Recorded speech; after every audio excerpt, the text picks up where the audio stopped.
The planet Yaocha Prime is desolate and barren, a place where the big fish eats the little fish and the weak will perish. A predator is on the hunt for his older brother. He uses a smart device, plus heat sensors in his eyes, and soon enough meets his brother again. The two met and immediately exchanged punches, rushing into an inconclusive brawl. The reason for this brotherly fight is also to impress their father. Unfortunately, all of Dek's efforts went down the drain. Brother Quay is completely superior with the skills of a warrior. Dek was beaten and fell into the deep abyss. His mask also flew off. By the time Dek climbed up, Quay was sitting there waiting. The boy claimed he was still alive, but the older brother replied that he wouldn't live for much longer. Then Dek asked Quay if he himself was a predator. Quay coldly replied that Dek is not yet a predator, that he hasn't earned the clan's respect and will have to bleed to get it. Dek roared, demanding Quay take the sword and face him fairly. But Quay didn't bother accepting. The two went deeper into the cave to explore. Dek accidentally found an old device left over from an ancient battle. Quay gave Dek a new cannon as a means of self-defense, then told Dek to get on the ship and leave. Through many generations, their ancestors always hunted the greatest prey. To prove their worth, warriors must bring back the trophy, which is the head, skull, of a special creature. Only then will they be recognized by the clan. Those who return empty-handed will face death. While on Earth, the biggest threat is just a native woman with a bow. On planet Jenner, also known as the planet of death, there exists a nearly invincible creature named Kalisk. Even their father, a brave warrior, had to fear it. Dek declared Kalisk would be his trophy, that he would show everyone how strong he is. But Quay knew his younger brother would die, so he asked Dek to choose another planet. When Quay was about to change the coordinates, Dek held his hand back and said he must respect his vision. He is already an adult predator. This is his oath, and he must fulfill it. Right at that moment, their father appeared. Dek was happy to see him, but Quay was not.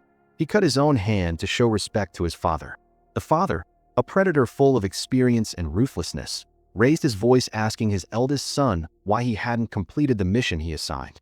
To him, Dek is the shame of the clan, bringing only disgrace. He ordered, "It's best to finish Dek off while he sleeps. That way there will be no guilt." Quay immediately said, "My brother has chosen Kalisk as his prey." The father sneered, not believing a small, weak guy like Dek could do that, then repeated the order. At least that act would bring Quay the honor he never had. Quay could not disobey his father, so he turned and drew his sword. Dek was restrained on one side, only able to scream in despair. Unexpectedly, Quay cut the chains, then pushed Dek into his ship, and he turned back to face his father. Fighting halfway, suddenly he disappeared. The very next second, he appeared and slashed off Quay's arm. Quay's sword flew away. He tried to crawl towards it, but noticed the ship controller next to him. So in the final moment, Quay sacrificed himself, pressing the launch button. Dek witnessed it all and was heartbroken, never expecting the father he always respected would lay a hand on his own flesh and blood. But he couldn't do anything more. The ship just flew away towards planet Jenner, but before that, it had to withstand many small meteors. Not long after, the alarm sound woke Dek up. It turned out the ship was colliding. He rushed into the cockpit, trying to regain control. Unfortunately, despite his best efforts, the ship still free fell. The moment it shattered, a giant creature was waiting to swallow Dek whole. Luckily, Dek activated the shield in time and landed safely. But when the memories of his brother came flooding back, he could only scream in despair. Now Quay's death is Dek's oath. He will return home. With that determination, Dek began collecting all the weapons left over from the wreckage. Suddenly at this time, a strange creature landed on the roof of the ship. Dek warily investigated, unaware that the real predator was silently stalking both of them. It suddenly attacked, stripping Dek of his weapons. Surrounded on all sides, Dek had no choice but to swing his weapon wildly to defend himself before deciding to find a way to escape. Vines as sharp as knives cut into his flesh, leaving countless wounds. But with his agility, Dek luckily managed to escape. Turning to look around, Dek realized this planet was much more dangerous than he imagined. After treating his own wounds with homemade medicine, Dek accidentally found something that could explode on a large leaf. While weaving through a meadow, Dek discovered strange pods. Just a light touch was enough to activate anesthetic spores. Right after that, Dek heard the voice of a female android. The other party was trapped up ahead.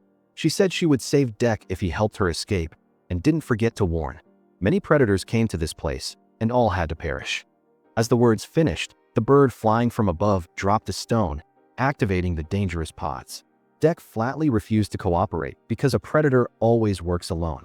The android introduced herself as Thaya, seeming to know that Dek was looking for Kalisk. The flying bird threw another stone, and unfortunately, Dek inhaled the deadly spores. With no other choice, Dek decided to cooperate with Thaya and threw her his dart. Just as Dek was about to be swallowed by a beast, Thaya saved him in time and gave him an antidote. When he woke up, Thaya spoke nonstop. She asked Dek to lift her up because her body was not intact. Dek asked why she had no legs. She explained she just had an expedition that didn't go smoothly. Thaya said she is an artificial biologist belonging to the Yutani company, Elon Zitani, from Zan. She knew he came here for Kalisk, and she described Jenner as a dangerous planet. She claimed she survived an attack by Kalisk and suggested they team up, believing that if they work together, they can defeat it. Dek skeptically asked if Thaya had really met Kalisk. Thaya replied firmly, "That very creature tore my body apart. Due to recent impacts, Thaya's technology wasn't working." With no other way, she convinced Dek that she could be a crucial tool in the hunt. If he just gave her a chance, she would be the guide to lead him to Kalisk's lair. Dek reluctantly carried Thaya on his shoulder, but that was the beginning of the torture. Thaya talked endlessly, nonstop throughout the journey. "Why are you so small?" When they crossed a river, some eels capable of spitting acid surrounded Dek. Thaya reassured that they were harmless. Just give them a little food and they would calm down. Maybe even become gentle and loyal. To avoid carrying Thaya anymore, Dek used some vines to braid a makeshift backpack. Finally, he told her his name and hoped she was truly a useful tool. Using some of his blood, Dek created a glowing flashlight. Thaya dreamily said she liked rainy nights when she still had her intact body. She recounted she used to be a biologist, specializing in studying creatures on this planet, but had been away from the base for 2 weeks. She also confessed if she got lost, surely androids would come looking. It turns out in the whole company only Tessa and she are alike. Mother had programmed them to have emotions so they could function better, learning about the creatures and everything happening on this planet. Although Tessa is a bit cold, she is very kind. Hearing that, Dek felt extremely pained, remembering what his brother did for him. Indeed, if one knows how to love, one will have a weakness.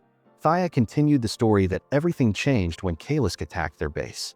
It destroyed a few androids, including Tessa, but she still hoped one day they would meet again.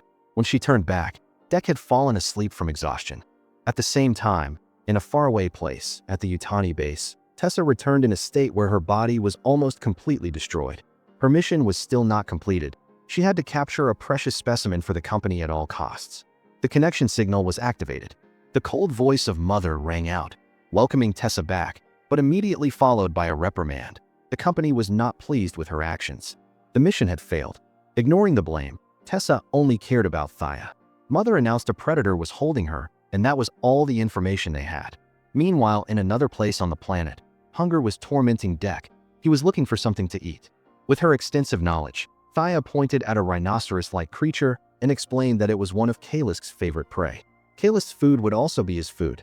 But a big problem appeared before their eyes. The prey was on the other side of a meadow with leaves as sharp as shards of glass. Just a light touch was enough to cut deep into the flesh.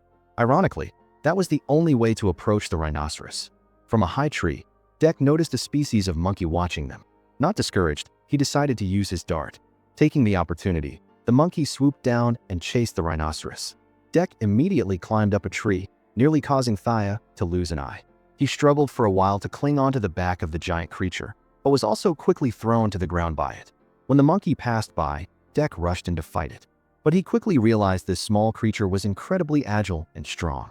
Just then, the rhinoceros returned. Dek swung his sword out, patiently waiting for the perfect moment to slice the prey in two. In a single slash, Dek roared, celebrating victory while the monkey watched from afar. But the joy didn't last long when a giant land starfish rose from the ground, intending to swallow both of them. Dek tried to throw a bomb, but wasn't in time.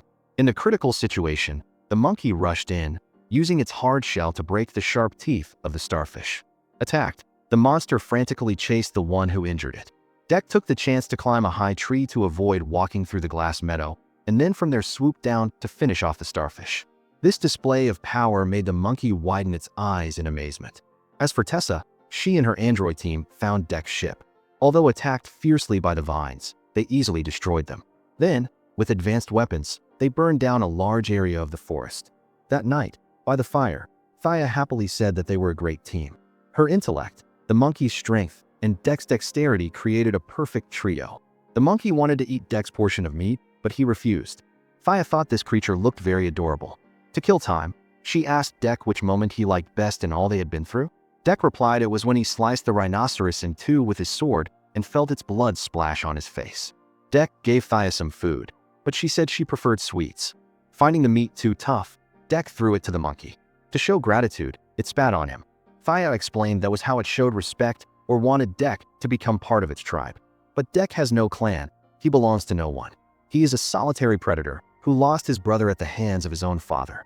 Sadness flashed in Dek's eyes, but was quickly replaced by steely determination. Dek will not fail. Determined to kill Kalisk to bring back honor, so his brother's death would not be in vain. Thaya also spoke about the relationship between her and Tessa. Compared to the strong Tessa, Thaya is intelligent. Unexpectedly, Dek told her she should assert her own value. Since they are alike, Tessa is like Thaya's older sister. At bedtime, Dek started digging a hole and placed a rock in it. The monkey saw this and imitated him. Dek realized what it was doing and held out his sword. Meanwhile, seeing Dek's ship from afar, she climbed up and found Quay's trophy gallery. This place was filled with skulls and different creatures along with his arsenal. Included was an extremely powerful nitrogen bomb. The next morning, Dek announced to Thaya that he had to go. But she didn't want to leave Bud, the monkey, behind. Thaya thought bringing Bud along would be useful. But being a predator who specializes in hunting alone, Dek refused. Thaya argued fiercely, "But I am your companion." "Who said so? You are not a living creature, but a tool." Dek believed the monkey could survive perfectly well without them. Passing by a river to wash his wounds, Dek found a giant fawn. He asked Thaya if it belonged to Kalisk. He realized this was where that monster drank water. But Thaya was still angry about leaving Bud behind, so she asked straight into Dek's pain, "Why did someone as strong as your brother die?" Facing this question, Dek painfully narrated the whole event. Thaya began to tell Dek about a creature on Earth called wolves. They hunt in packs, and the alpha is responsible for protecting everyone. Hearing that, Dek said maybe wolves would be a perfect trophy. Great assassins. He declared he would hunt one soon. But Thaya shook her head. She wanted Dek to be like a wolf, to know how to protect those he cherishes. Dek still didn't understand and insisted he would be the alpha killing the most prey. After a long journey across many different terrains, the duo finally reached the old Yutani base, which had now become Kalisk's nest. Seeing android bodies lying scattered, Dek asked who they were. Thaya replied they were her teammates. Then Thaya also found her legs and used a special machine to heal herself. Thaya was very grateful to Dek, affirming she would never forget him. Finally, Thaya revealed the truth. Her main mission all along was to capture Kalisk. This creature has amazing attributes, capable of bringing huge benefits to humanity. Dek felt deceived. Kalisk is Dek's trophy. Thaya doing so is no different from stripping away Dek's honor. Thaya argued back, saying he could never defeat Kalisk. Even a mighty android army couldn't. So alone is even more impossible. Angry, Dek roared, chasing Thaya away. Kalisk is coming and Dek will kill it. Dek found gas canisters and lit a fire. The heat and light lured Kalisk in. With just one blow, the monster broke Dek's sword and knocked him far away. Dek used a door as a shield and traced a line, then cut off its tail. But Kalisk healed itself with amazing ease. When ready to fight, Dek accidentally broke Thaya's leg during the skirmish. Also because of that, she fell into a critical condition. Just like Quay before, Thaya faced two choices: heal herself or save Dek. Finally, she grabbed a weapon and saved Dek. Dek bought a little more time and used Thaya's weapon to wound the monster. He ordered Thaya to escape while he fought the creature, using everything around as weapons. Dek managed to chop off Kalisk's head, but immediately it regenerated terrifyingly. Dek knew he was about to die, only able to close his eyes and wait. However, Kalisk, after sniffing for a while, had no intention of striking. Right at the critical moment, a device rolled over, freezing both of them. It turned out Tessa had arrived. After that, Dek and Kalisk were taken back to the base. Dek ordered Tessa to release him, but she refused, wanting to study what abilities Dek had. During that process, she realized, unlike other predators, Dek was smaller, his body weaker. Dek insulted her, saying she was just a tool created by a third party, having no emotions, and when he tears her head off, he will enjoy that moment. Unexpectedly, Tessa interrupted, saying Dek's hunt would not continue because now he was company property and would live as a Yutani specimen. When she woke up, Thaya was very happy to see her sister. After all that happened, they were finally together. Tessa confessed they would use this defective predator to learn about the physiology and weaknesses of his species. Moreover, they had caught Kalisk.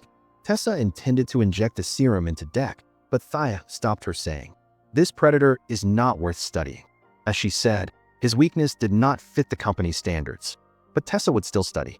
When scanning Dek's body, she used electric cables to shock him. The experiments began and Dek had to endure extreme pain.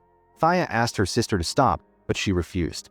With no other way, Thea disabled the devices and told her sister they shouldn't do such things. They are family. Tessa coldly replied that Thea had shown weakness and the company would only give her a second chance. She declared, when this is over, Thea will be eliminated and replaced by another unit. Now, they had what they wanted. Right then, other androids came to explore Dek's weapons without getting hurt. The androids asked him how to use them. But Dek didn't know that language, so Thea took charge of translating. Dek lied that the weapon in their hands was just a child's toy and they should put it to their eyes. The naive android did as told. Dek even showed it how to activate, and when it did so, the android's head exploded. Thea blamed Dek for what he did, but Dek just shrugged, saying it was a child's toy. Then, seizing the opportunity when there were no guards, Thea freed Dek, but she herself was captured again. Dek returned to his ship in a severely injured state. While recovering, Dek recalled everything he had lost, especially the brother he loved dearly. Among Quay's belongings, Dek saw the old mask and promised that no matter what happens, he will go find Thea. Now, Dek will use all the items he has collected over the past days. First, Dek used glass grass to braid a chain. Then Dek caught a few explosive bugs, took the fangs and shell of the rhinoceros, the poisonous pods, and finally brought along a salamander capable of spitting acid. Dek's revenge officially began. When returning to the camp to get legs for Thea, Dek discovered a shocking truth. Bud is actually a cub of Kalisk, and its mother had been captured. No wonder the mother Kalisk, when smelling her child's saliva on Dek, didn't strike. That was the ritual of acceptance into the clan. Then, instead of returning the legs to Thea, Dek used them to distract the guards. Now, Dek was ready to face them. With the meager arsenal left, he and Bud coordinated seamlessly to destroy them one by one. For her part, Tessa reported to Mother about the feat of capturing Kalisk, but also letting the predator escape. But Mother said, the predator is presumed dead and its absence is no longer important. At the same time, fighting with the android clones, the signal from Thea's legs activated the rest of her body. Though looking weak, Thea still rushed into the battle while Dek dropped vines to hinder the enemy.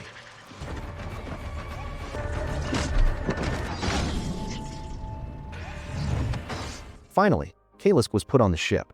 Just as Dek was about to be executed, Thea saved him in time. She smiled knowing Dek came back, because she realized that was exactly what an alpha wolf would do. When Dek showed Thea the rhinoceros mask, Thea called him Dek of the Yaoja, Yucha clan. But he knew he wasn't worthy of that title yet. They needed to escape quickly. Bud brought some android parts and gave them to Thea. Dek confessed Bud was Kalisk's child, and they were here to save its mother. Thea realized that Dek had truly matured.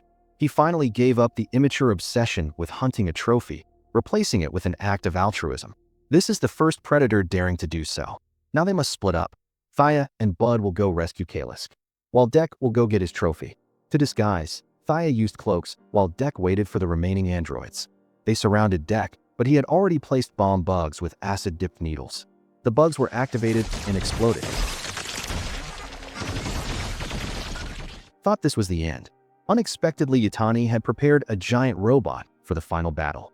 Tessa controlled the robot using Dek's own cannon to destroy him. The salamander sacrificed itself to save its master. That sacrifice turned Dek's pain into rage. He emptied his entire homemade arsenal to attack, but the robot's power was still too overwhelming. At the same time, Thea was trying to scan the code to release Kalisk's container. An android discovered her. Thinking quickly, Thea mimicked her sister's voice, ordering him to return to position. But he said Tessa just ordered him to stay. Then he noticed Bud behind. Out of options, Thea had to help him go to sleep early. On the other hand, Tessa was holding the machine, rummaging through everything looking for traces of Dek. Midway, she heard a noise above her head. Looking up, she was stabbed. Kalisk, just released, rushed at Tessa. Every bite intended to take the opponent's life. Surprisingly, Tessa was unharmed, conversely using a chainsaw to stab through it. Meanwhile, Dek sneakily disconnected a few cables. Just as Tessa was about to use Thea to freeze, Dek detonated the bomb planted on the robot arm. Taking that opportunity, Kalisk destroyed the armor and swallowed Tessa. The Kalisk mother and child finally reunited, and to show respect, Dek pressed his head against Kalisk. Unexpectedly, amidst the peace, the tragedy hadn't stopped. Tessa was still alive. She activated the nitrogen bomb, freezing Kalisk from the inside. The monster roared one last time, then exploded. From the slime, Tessa stumbled up. She declared she would complete her mission, and Thea was not her sister. As the words finished, Tessa aimed the self-destruct device at Thea.